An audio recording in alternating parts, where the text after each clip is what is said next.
Hi friends, ഏവർക്കും Ranju's media ടെക്കിലേക്ക് ഹൃദ്യമായ സ്വാഗതം. ഇന്ന് നമ്മൾ 3ാം ക്ലാസ്സിലെ ഭാഷാ പഠനത്തിലെ ഒരു ഭാഗമാണ് ശ്രവിക്കുന്നത്. ഏവർക്കും ഒരിക്കൽ കൂടി ഈ വീഡിയോയിലേക്ക് സ്വാഗതം.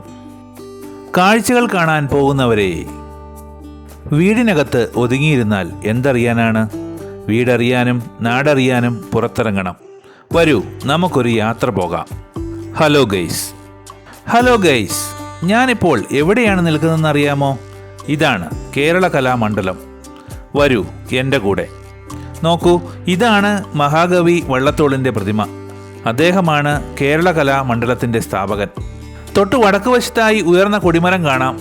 അവിടെയാണ് കൂത്തമ്പലം. അതാ ദൂരെ നിന്ന് ചെണ്ടയുടെയും മദ്ദളത്തിൻ്റെയും ശബ്ദം കേൾക്കുന്നു. അതെ, അവിടെ കഥകളി പഠിപ്പിക്കുന്ന കളരികളാണ്. വരൂ, നമുക്ക് അങ്ങോട്ട് പോകാം. കഥകളി കളരികൾക്കപ്പുറം ഇനിയുമുണ്ട് ധാരാളം കാണാൻ. ഓരോന്നോരോന്നായി നമുക്ക് കാണാം. ഹലോ ഗൈസ് എന്ന ഈ പാഠഭാഗം ഏവർക്കും ഉപകാരപ്രദമായി എന്ന് പ്രതീക്ഷിക്കുന്നു. നിങ്ങൾ ആദ്യമായിട്ടാണ് ഈ ചാനൽ കാണുന്നതെങ്കിൽ സബ്സ്ക്രൈബ് ചെയ്യുക. കൂടാതെ നിങ്ങൾക്ക് ഈ വീഡിയോ ഇഷ്ടമായെങ്കിൽ ലൈക്ക് ചെയ്യുക. നിങ്ങളുടെ വിലയേറിയ അഭിപ്രായങ്ങൾ കമൻറ്റ് ബോക്സിൽ രേഖപ്പെടുത്തുക. താങ്ക്